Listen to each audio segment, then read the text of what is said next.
I remember when the anime of Fairy Tail was announced that it got cancelled, and having a conversation with somebody, and I said, the one positive about the anime getting cancelled was, I won't have to talk about the Garou Knights, the executioners at some given point.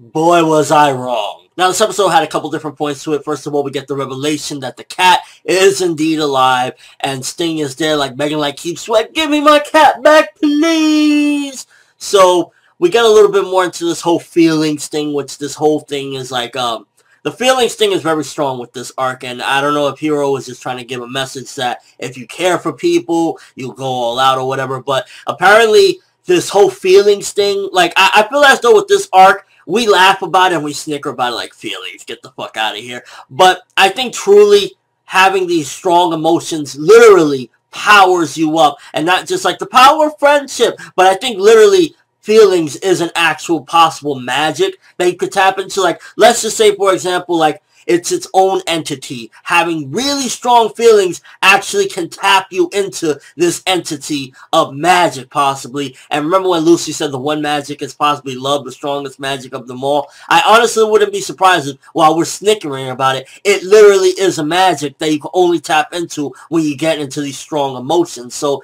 if it makes somewhat of a sense if it's in that vein. I'm kind of like making some logic out of it, because basically Minerva was like, make us win, and I'll give you the cat back. The cat's alive, make us win. You have this new power that Natsu had over you, but now you can use it too, the power of feelings. So that's what I kind of got out of that it is an actual power that you can only tap into when you get these really strong emotions. So while we laugh about it and everything, and it just comes across as bullshit, it probably is an actual magic that they can tap into. And is it just me, or does Genma, the master of Sabretooth, or former master of Sabretooth, because now in this episode we find out that Sting is the new master, thanks to Minerva, that cold-hearted bitch. He was pretty weak for a master. I don't know, I just feel like, do you think that Makarov would get taken down by, one of his people, like, well, one of his guild members for that matter? It comes across as, like, weird, especially since the fact that he lost, Sting and Rogue, both of them, lost to Natsu and Gajeel. So it kind of makes Genma just look really low on the totem pole. Like, I don't see Makarov taking an L that quick, or even from a sneak attack from Natsu. Like, I just don't see that happening. So I look at Genma like, he's a disappointment. Minerva, she's a cold bitch, and she's one of those characters you're supposed to hate her, because she's like, I'm not giving it back until you, do what you gotta do, and makes him make that promise. But I like that. Like, because I like, look at other different series. The villains that you love to hate, that's what she kind of gives off a vibe as, like, this venomous bitch, like, you fucking asshole, but you like her for that. Then you have some comedy bits with them trying to get through the crevice and the fan service. Lucy's jugs are just so ginormous you can't get through, which oddly enough, Mira Jane got through seemingly alright when she looks like she has bigger jugs, but we won't get into the jug logics of Fairy Tail. And I'll be the first one to tell you right now, maybe I'm a little bit biased against them, but I don't like the Garou Knights. I don't like the Executioners. I will tell you off the bat, they are hands down Krusty. The anime, it did some filler bits in this one, because I don't remember a lot of this stuff happening in the manga, like the way the fight started and everything with Natsu and Wendy, 2 versus 2 or whatever. I believe a lot of that was filler. It was actually doing a good job of making them look 0.01% less crusty. Like, they were actually giving a little bit of a vibe, like, oh, maybe they can do something. They ensnared Wendy at the end of the episode. So the Garou Knights, don't get me wrong, they're still crusty, and I still don't care for them, but the anime is making them look a little bit cooler, except, like, the 2 character designs that I'm just like, get the fuck out of here. I can't take you serious regardless of what you do. Well, to an extent, because I guess I'm being biased, because, again, I know what they can do, is the bald-headed looking dude that Natsu was taking the piss out of. And I was just like, Natsu, I'm totally with you right here. He looks like shit. Yeah, I agree with you, bro. And then the other drinking dude, I'm just like, yeah, he just loves to drink, which, don't get me wrong, I like having a booze every now and then, but you're supposed to be an executioner. You're supposed to take your job seriously. So those 2 characters, I don't give a fuck about. The girl with the hat, she seems pretty cool, and the other ones, I believe there was like 1 or 2 more, I don't know.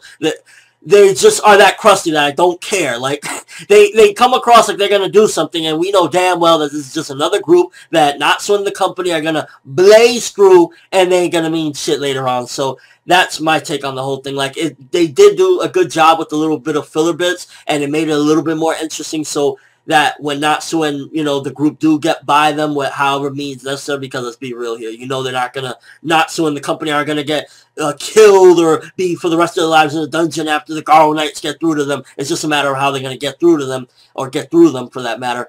And yeah, they did a decent job, I guess, in that aspect with the filler bits. Hopefully, I believe next week the fight will end because it already started in this episode. But from what I get thus far, it was like, they're Krusty. And as of right now, people that can basically fight down in the dungeon is like Natsu, Wendy, Mira Jane, and Panther Lilly, I believe. I believe that's the extent of their force right now, because Lucy and Yukino don't have their keys. They can't do shit at the moment.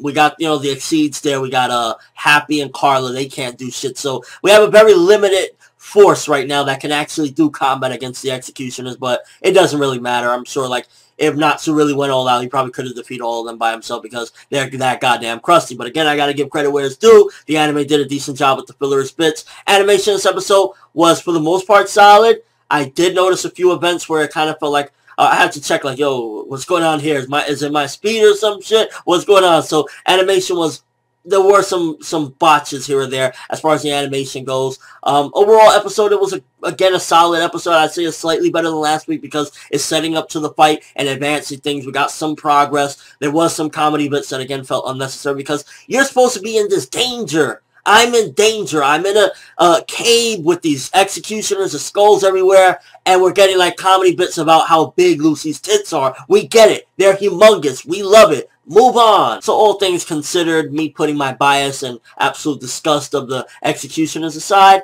I give this episode 7.5 out of 10, slightly better than last week's episode. We did get some progress. We did get some setup for this fight, and that might mean that we get rid of this fight a lot quicker than I previously thought. So that's good in that aspect, and overall it was enjoyable for the most part. Let me know what you guys think. What do you think about the Garou Knights in the anime? If you're a manga reader, if you hated them then, do you still hate them now? I'm, for the most part, the same. I feel slightly a little less dislike towards them because the anime always does a better job at conveying things when it comes to fairy tale anyway, so I don't hate them as much as I did in the manga, and the filler bits again kind of help to do that in a way. And just your overall thoughts of this episode. Did you enjoy it? Do you think that the comedy bits are getting in the way of this supposed to be feeling serious moment? But that's all I have for this review. Thanks for watching. Hope you enjoyed. Thumbs up for hopefully kicking these Garou Knights' ass next week. Quickly, let's get them out the way, and let's move on, because we didn't even really get no tournament progress in this episode. I'm from the world, and as always, people, have an awesome day.